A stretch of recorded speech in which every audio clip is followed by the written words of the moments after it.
বড়বাজারের এই হোটেলের অগ্নিকাণ্ডে মৃত্যু মিছিল আর এবার এই ঘটনা নিয়ে বিশেষ তদন্তকারী দল বা সিট গড়ল লালবাজার। 11 জন সদস্যের সিট গড়া হয়েছে। ডিসি সেন্ট্রাল 2 এর নেতৃত্বে এই সিট গঠন করা হয়েছে। তারা খতিয়ে দেখবে গোটা ঘটনা, কোথায় গাফিলতি ছিল, হোটেল কর্তৃপক্ষ, হোটেলের মালিক, তাদের তরফ থেকে কি গাফিলতি ছিল সেই বিষয়টা খতিয়ে দেখা হবে। পিয়ালি মিত্র আমাদের প্রতিনিধি রয়েছেন আমাদের সঙ্গে। পিয়ালি, সিট গঠন করলো লালবাজার, কি খবর? একেবারে দেখো, একটা স্পেশাল ইনভেস্টিগেশন টিম গঠন করা হয়েছে। 11 সদস্যের এই স্পেশাল ইনভেস্টিগেশন টিম, যার নেতৃত্বে রয়েছেন ডিসি সেন্ট্রাল 2 এবং বিভিন্ন র্যাঙ্কের অফিসাররা রয়েছেন, এবং তাদেরকে নিয়ে স্পেশাল ইনভেস্টিগেশন টিম গঠন করা কারণ হচ্ছে যে ঠিক কি কারণে আগুনের ঘটনা ঘটলো।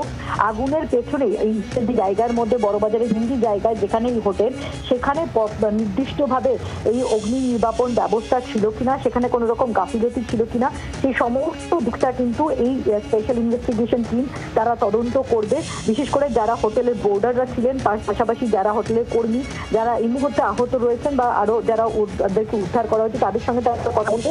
এবং ইতিমধ্যেই কিন্তু মামলা রুজু করে তদন্ত শুরু করেছে এই স্পেশাল ইনভেস্টিগেশন টিম। পিয়ালি, ধন্যবাদ। বাংলার আওয়াজ, বাঙালির আবেগ, জি 24 ঘন্টা।